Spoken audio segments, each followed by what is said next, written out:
All right. चलें जी, अब हम अपने नेक्स्ट सेगमेंट की तरफ जो है वो मूव करते हैं। हमारा अगला सेगमेंट आज के एजेंडा के लिहाज से था एथिक्स। यहाँ पे हमें एथिक्स का एक रिलेटिवली बेहतर सा एक रिवीजन करना है और रिवीजन के बाद फिर चंद एक केस स्टडीज करनी है। देखो, एसपीएम के अंदर जो एथिक्स शामिल है, इसके दो एंगल्स हैं। प्राइमरीली एक तो ये कवर करता है सारा आपका कॉर्पोरेट पर्सपेक्टिव को,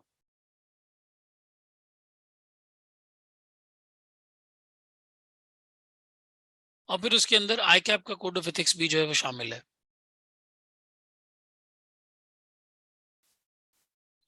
ये दोनों चीजें यहाँ पर मौजूद हैं, आईकैप का कोड ऑफ एथिक्स और कॉर्पोरेट पर्सपेक्टिव।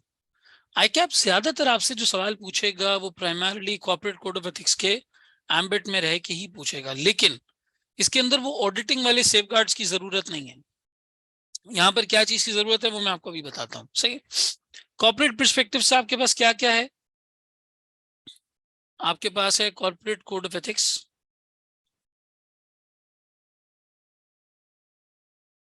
और यहाँ पे आपके पास एक चीज है विसल ब्लोइंग। ठीक है, कॉर्पोरेट कोड ऑफ एथिक्स से मतलब यह है कि कंपनी के पास एक कॉर्पोरेट लेवल का कोड ऑफ कंडक्ट होना चाहिए। वो कोड ऑफ कंडक्ट तमाम किस्म की गाइडलाइंस प्रोवाइड करे with respect to the compliance as well as the behavior.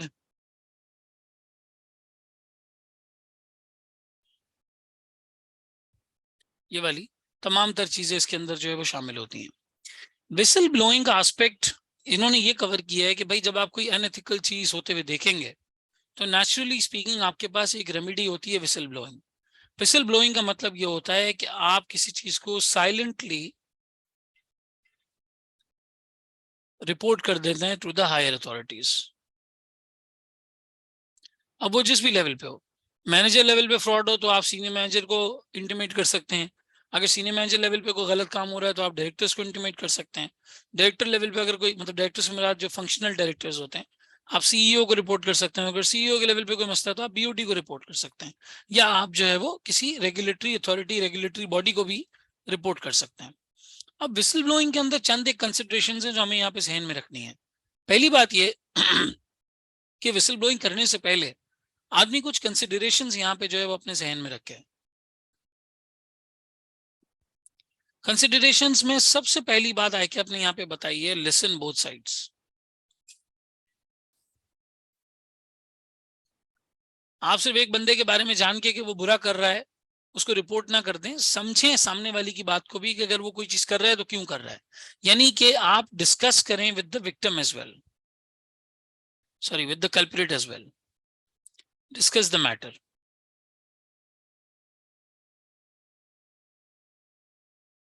With the concern person. Discussion से मुराद आपको ये डिस्कस नहीं करना कि भाई मैं तुम्हारे लिए विसल ब्लोइंग करने जा रहा हूं। आपको समझना है कि अगर वो कोई काम कर रहा है तो वो क्यों कर रहा है। वंस आपके पास वो चीज डिस्कशन की फॉर्म में आ गई, आप देखिए आपके पास एविडेंस है, आप इस चीज को सब्सटैंशिएट कर सकते हैं। हाँ जी, एविडेंस आ गया, सब्सटैंशिएट कर सकते हैं। अब आप इसको पहले, सबसे पहले अपने किसी मेंटोर से डिस्कस करें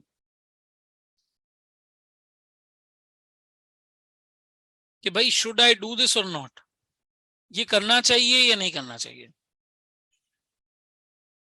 क्यों? इससे किसी का करियर स्टेक पर आ जाता है, इससे किसी का करियर स्टेक पर आ जाता है। उसके अलावा ऑर्गेनाइजेशन में आपके लिए इंटिमिडेशन भी खड़ी हो सकती है। आपके लिए दूसरे इस तरह के मसले मसाइल भी हो सकते हैं। हो सकता है आपकी प्रमोशन में डिफिकल्टी आ जाए, आपके इंक्रीमेंट में डिफिकल्टी आ जाए, दूसरी इस तरह की आपके साथ चीजें हो जाएं। तो सबसे पहले आप अपने मेंटोर या इस तरह के किसी आदमी से डिस्कस करें कि क्या ये आखिरी रिजॉर्ट है, ये कर लेना चाहिए। क्या ये इतना बड़ा मैटर है कि किसी का करियर इस पर तबाह हो जाए? क्या ये इतना बड़ा मैटर है कि आप इंटिमिडेशन और इन सारी चीजों का रिस्क ले लें, अपने प्रमोशन इन सब चीजों का रिस्क ले लें? अगर है तो फिर आप रिपोर्ट कर दें। सही है, आपने डिस्कस कर दिया तो फिर आप रिपोर्ट कर दें, वरना ना करें। वरना ऐसा ना हो कि ऑर्गेनाइजेशन में आपके लिए दुश्मन खड़े हो जाए। यहाँ पर आप फिर किसी रेगुलेटरी अथॉरिटी को भी इन्वॉल्व कर सकते हैं।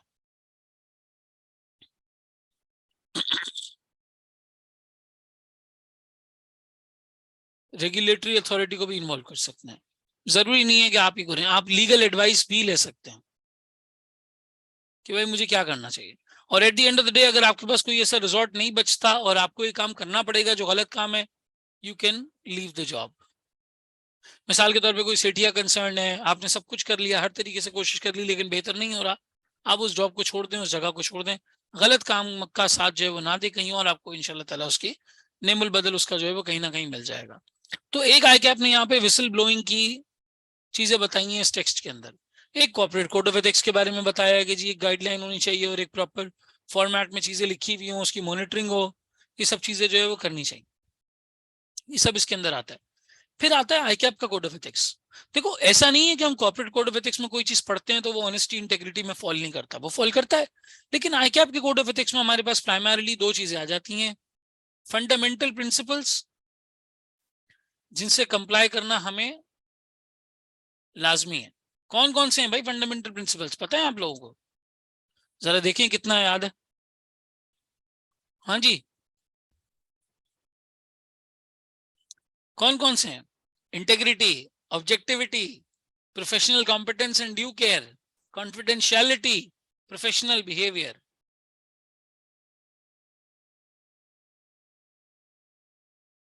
Integrity, objectivity, professional competence and due care, confidentiality, और फिर आता है प्रोफेशनल बिहेवियर।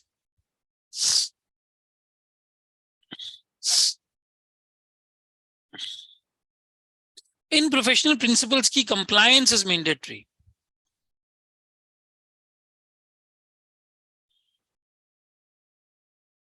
कभी कभी ऐसा होता है कि इनकी कंप्लायंस खतरे में पड़ जाती है, कभी कभी ऐसा होता है कि इनकी कंप्लायंस खतरे में पड़ जाती है, इसको हम कहते हैं थ्रेट्स टू कंप्लायंस। कि ऐसे मसाइल जिसकी वजह से शायद हम इनमें से इन 5 में से किसी एक को कंप्लाई नहीं कर पाएंगे, हम शायद इन 5 में से किसी एक को कंप्लाई नहीं कर पाएंगे। वो थ्रेट्स टू कंप्लायंस क्या क्या होते हैं सर? सर थ्रेट्स में हमारे पास आ जाता है सेल्फ इंटरेस्ट, हमारे पास आ जाता है सेल्फ रिव्यू, हमारे पास आ जाता है एडवोकेसी थ्रेट, हमारे पास आ जाता है इंटिमिडेशन थ्रेट,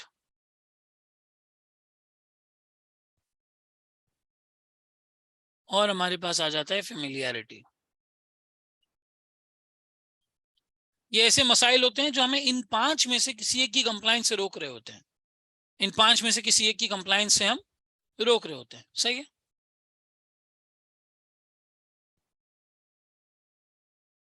नहीं, वो एग्जामिनेबल नहीं है। ठीक है, इंटेग्रिटी का पर्सपेक्टिव देखो तो इंटेग्रिटी का पर्सपेक्टिव क्या है सर? Truthfulness, fairness, honesty. यहाँ पे किसी भी झूठी बात से आप अपने आप को जो है वो एफिलिएट ना करें, और किसी भी ऐसे डॉक्यूमेंट में अपनी बात ना आने दें जो झूठ लिखा हुआ।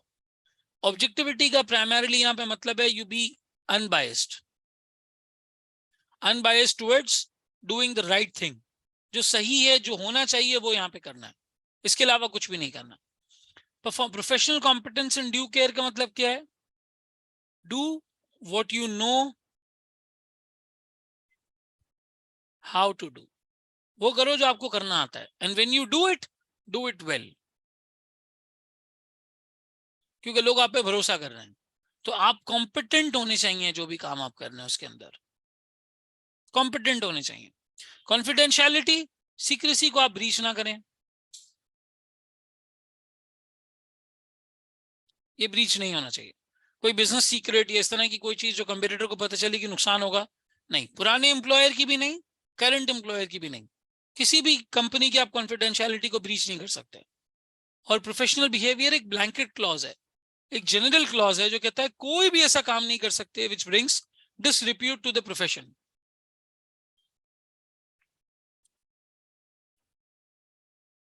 कोई भी ऐसा काम हम नहीं कर सकते जो हमारे प्रोफेशन पे डिसरिप्यूट लेके आए।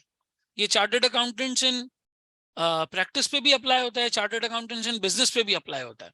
बस अगर नहीं अप्लाई होता तो शायद चार्टर्ड अकाउंटेंट्स इन टीचिंग में अप्लाई नहीं होता, बाकी सब जगह जो है वो अप्लाई होता है। टीचिंग में हो तो फिर आप कुछ भी कर सकते हैं, किसी भी फोरम पे कोई भी बात कर लें, किसी भी तरह की कर लें, कोई पकड़ने वाला नहीं है, कोई कहने वाला नहीं है, बहरहाल ठीक है। तो एक और कॉन्सेप्ट यहाँ पर हमारे कोड ऑफ एथिक्स के अंदर इंट्रोड्यूस किया हुआ है, that is mirror test. Mirror test क्या कहता है? मिरर टेस्ट ये कहता है कि भाई आप कोई भी काम करने से पहले, कोई भी काम करने से पहले ये इवैल्यूएट करें, ये इवैल्यूएट करें कि can you look yourself into the mirror after doing it. किताब तो आपको बताएगी जो भी बताना है उसने, लेकिन आप अपने आप को इवैल्यूएट करें कि क्या आप अपने आप को देख सकेंगे मिरर में ये काम करने के बाद। ये टेस्ट यहाँ पे करना चाहिए, वो लाजमी है।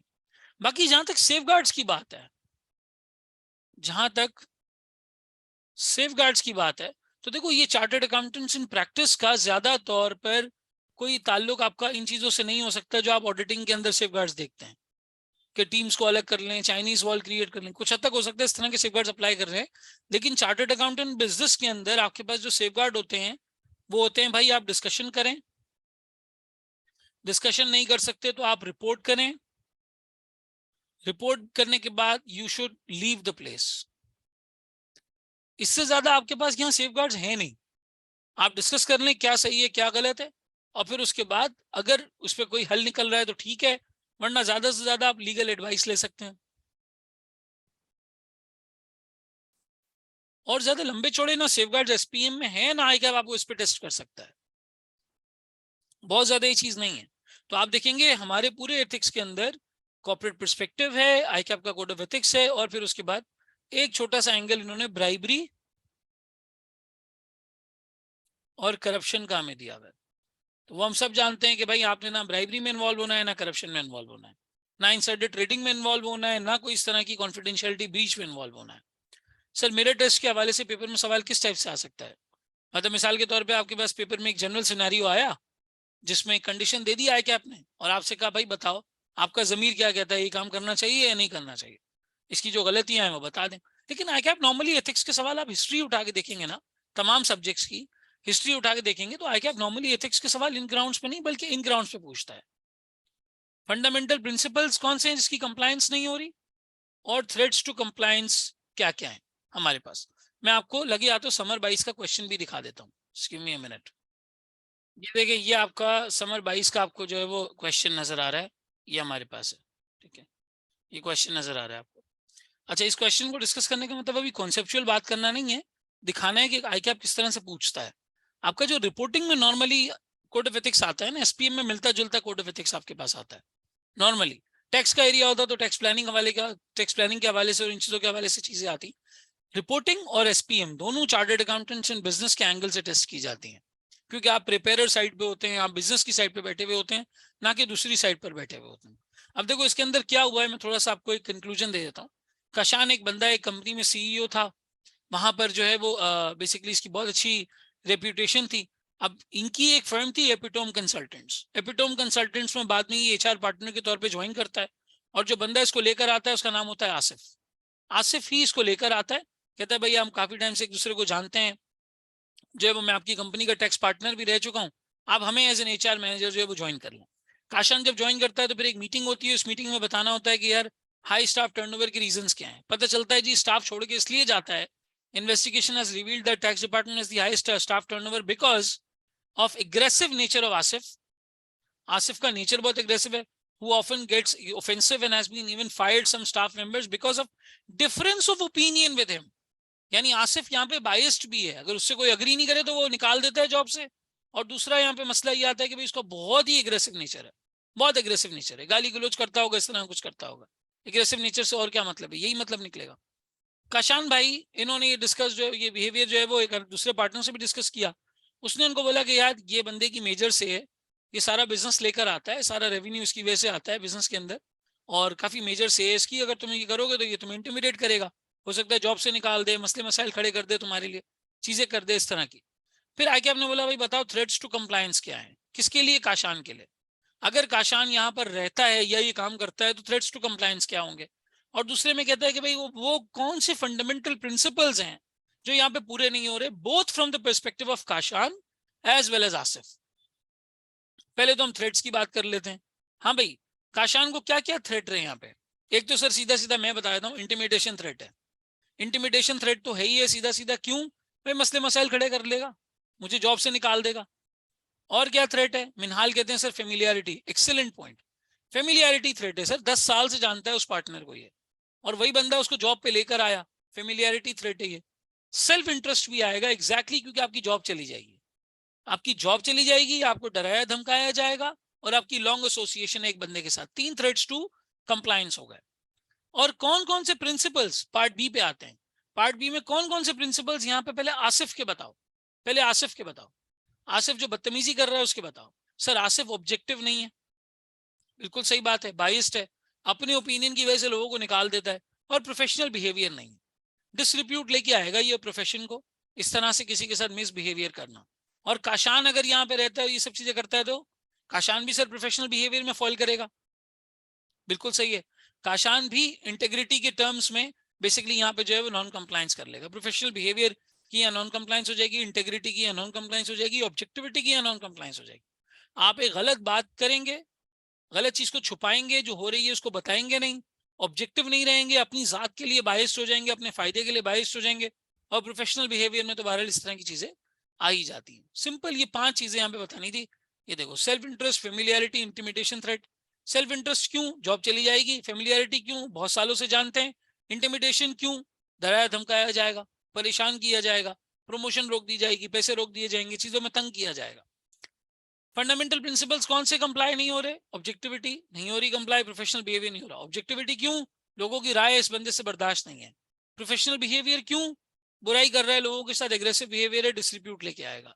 काशान गलत बात को छुपाएगा, नहीं बताएगा, इंटेग्रिटी का मसला, अपनी जात के लिए गलत चीज को एक्सेप्ट कर लेगा, ऑब्जेक्टिविटी का मसला, ये चीज प्रोफेशन में डिस्ट्रीब्यूट लेके आएगी, प्रोफेशनल बिहेवियर का मसला। ठीक है, तो ऑल इन ऑल आपके एथिक्स के पोर्शन के अंदर यही चीजें यहाँ पे जो है वो इंक्लूडेड होती हैं। सही है, यही चीजें आपके पास जो है वो इंक्लूडेड होती हैं। अब इसके अलावा अगर कॉर्पोरेट लेवल के सवालात आते हैं, तो कॉर्पोरेट लेवल के सवालात में सर जो चीज गलत हो रही है वो तो हम आइडेंटिफाई कर सकते हैं, हमें एथिक्स की अच्छी खासी समझ भी है, हम जानते भी हैं कंपनीज में क्या सही है क्या गलत है, क्या होना चाहिए क्या नहीं होना चाहिए। सेफगार्ड ज्यादा नहीं होते हमारे पास यहाँ पे। सेफगार्ड्स बस यही होते हैं कि या तो आप डिस्कस करो, रिपोर्ट करो, लीगल एडवाइस लो, या कंपनी छोड़ दो। ज्यादा आपके पास यहाँ पे रेमिटेंसेस नहीं होती, रेमिडीज यहाँ पे ज्यादा नहीं होती, थोड़ी बहुत ही होती है। ये कंप्लीट आपकी एथिक्स की समरी है ओवरऑल पर्सपेक्टिव में, जिस तरीके से आपका एथिक्स वाला पार्ट जो है वो कवर हुआ है। अब आप बताएं आपका कोई एथिक्स के हवाले से स्पेसिफिक सवाल। किसी ने कॉर्पोरेट गवर्नेंस की जिक्र किया था, तो देखो कॉर्पोरेट गवर्नेंस के अंदर अच्छी गवर्नेंस ये होती है कि आपकी कमिटीज बनी हुई हो, हर कमेटी का अपना एक फंक्शन हो।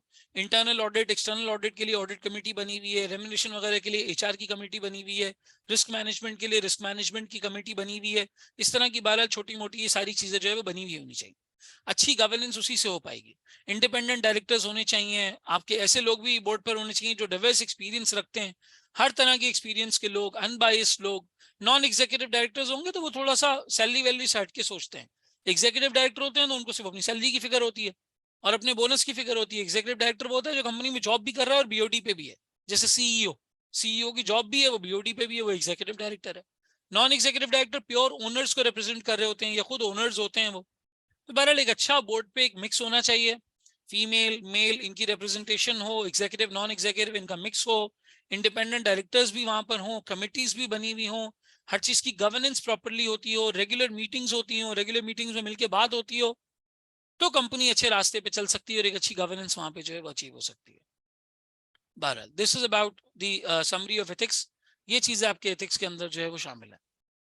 अब किसी का कोई स्पेसिफिक सवाल है तो वो पूछें, अदरवाइज फिर हम केस स्टडी की तरफ मूव करते हैं।